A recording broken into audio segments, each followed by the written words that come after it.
السلام علیکم ورحمت الله تعالی وبرکاته. حامد و مسلم و بعد. یو محترم ورور پوښتنه کړې ده، ویل یاره بعضې ورونه دي او هغوی د جمعې په ورځ د جمعې د اول اذان نه وروستو او د خطبې یا دویم اذان نه مخکې په پښتو، فارسی یا اردو یا په یو بله ژبه باندې وعظ، نصیحت یا شرعي مسایلو بیان دا نه مني او وایي دا بدعت دی، ځکه چې د نبي اکرم صلی الله علیه وسلم نه ثابت نه دی. نو د دې شرعي حکم څه دی؟ جناب عالي، موږ او تاسو ته اهل السنت والجماعه ویلی کېږي. نو اهل السنه راته ځکه ویلی کېږي چې سنت هغه طریقو ته وایي چې د جناب اکرم صلی الله علیه وسلم مبارک نه رانقي دي. والجماعه معنا دا ده چې هغه طرق او طریقې چې د صحابه او د جماعت او ډلې نه رانقل دي، نو په هغې باندې عمل کوونکي موږ یو. نو ځکه خو موږ ته اهل السنت والجماعه ویلی کېږي. بدعت خو هغه عمل ته ویل کېږي چې هغه په دین کې سړی د ځان نه راجوړ کړي او په خیر القرون زمانه کې د هغې مثال او نظیر نه وي. د نبي اسلام صحابه او زمانه کې تابعین او تبع تابعین. نو چې یو عمل د صحابه په وړاندې شوی وي او په محضر د صحابه او په جماعت د صحابه سره وي او په هغه صحابه سره وي چې نبی اکرم صلی الله علیه وسلم د هغې د اتباع موږ ته حکم فرمایلی. رسول اکرم صلی الله علیه وسلم فرمایي علیکم بسنتي و سنت الخلفاء الراشدین، زما سنت به تاسو باندې لازم دی او د خلفای راشدینو سنت. او خلفای راشدینو کې یو حضرت عمر رضی الله عنه دی، یو عالم دی، دا نوم دی مولا علي قاري رحمه الله، ډېر مشهور عالم دی، ډېر مشهور. همدغه حضرات ډېر زیات مني، ځکه هغه د محققین او محدثین او احنافو نه دی. د احنافو دپاره ډېره غټه د افتخار ذریعه ده.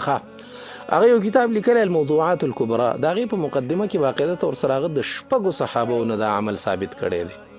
تمیم داری دی، حضرت ابو هریره رضی الله عنه دی، عبدالله ابن مسعود رضی الله عنه دی، دقرنګ ابو موسی شپږ صحابه دي رضی الله عنهم اجمعین.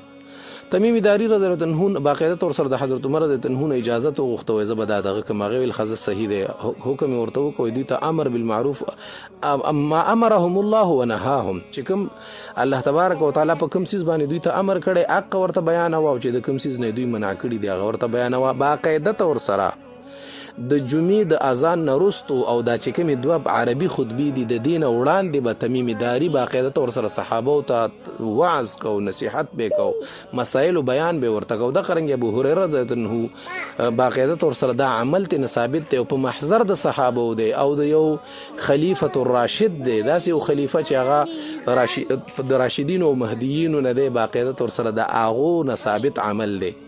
نو بیا څنګه دا بدعت او ناجایز او ناروا دی؟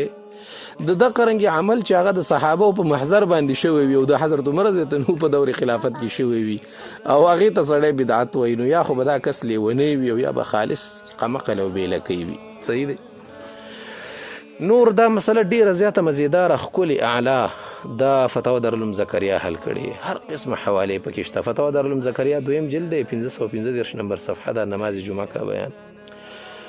احسن الفتاوا حل کړي، خو ډېره ښکلې خبرې پکې کړي. وایي خیر دی دا مولا صاحبان دې بیا دا شی نه کوي چې دوی دا بیان پکې دونه اوږد کړي چې خلک د دوی د وجې نه په یو مکروه او ناروا عمل کې مطلب دا دی چې بیا شروع او داخل شي. ځکه وایي چې کوم امام صاحب اوږد تقریر کوي نو بیا خلک وایي چې مړه دا مولا صاحب بس شپېته منټه تقریر کوي یا 50 منټه تقریر کوي، نو راشي لږه سودا پکې خرڅه کو. دې ټیم کې سودا خرڅول دا مکروه تحریمي دي. نو دا خلک چې په دې کراهت کې واقع شو دا د دې مولا صاحب د تقریر د وجې نه، نو تقریر به کوي خو داسې نه د خادی مولیانې کې هغې ته خو هم چې دا دغه په لاس ورشي که نه دا ممبر او ورسره دا مایک توبې به وباسي. توبې الله پاک دې بس رحم وکړي. نو هغه لیکلي وایي داسې بیان دې کوي خو مختصر، ځکه چې وایي صحابو نه مختصر بیان د دې دپاره دغه چې صحابو هغه اجتماع وشي چې خلک د کورونو نه راورسېږي. دونه اوږد تقریر نه و چې وایي خلکو به پکې سوداګانې هم خرڅولې. نو احسن الفتاوا کې دا مسله حل کړي، ښکلې مزیداره، 4 جلد او 33 نمبر صفحه د باب الجمعة والعیدین. فتاوا رحیمیه کې هم دا خبره کړې. فتاوا رحیمیه هم ډېره ښکلې حل کړې، ډېره مدلله ښکلې حوالې پکې را نقل کړي د صحابو د اعمالو مختلفې حوالې دي. فتاوا رحیمیه 4 جلد 140 نمبر صفحه ده، لیکن وایي چې بیان به خیر دی مختصری، بس داسې لږ مختصر غوندې بیان دی مولا صاحب کوي. امداد الفتاوا کې حکیم الامه مولانا اشرف علي تانوي رحمه الله دا مسله حل کړي، اول جلد 550 نمبر صفحه د باب صلاة الجمعة والعیدین. فتاوا دارالعلوم دیوبند کې دا مسله 3 ځل حل شوې، خو یو ځل مې را نقل کړه، 5 جلد 2 نمبر صفحه د کتاب الصلاة. او فتاوا محمودیه کې هم دا مسله حل کړې، اتم جلد 252 نمبر صفحه د باب صلات الجمعه. نو خلاصه دا ده چې د جمعې په ورځ د اهل لسان یعنی چې د کوم د ژبې خلک دي، پښتانه او فارسیوانان او اردو زبان او فلان سرایکیان او فلانیان بلوچیان، نو هغوی ته په خپله ژبه کې تقریر کول دا د صحابو د عمل نه ثابت او په خیر القرون کې ثابت، او دې ته که څوک بدعت وي نو هغه به لیونی یا قمقل وي او مختصرا بیان. خیر دی ملا صاحب دی لږه ګزاره پکې کوي نو لږ مختصر بیان دی کوي، د دې وجه نه چې د دې ملا صاحب د تقریر بې نظیر د وجه نه دا خلک په مکروه عمل کې واقع نشي. السلام علیکم ورحمة الله تعالی.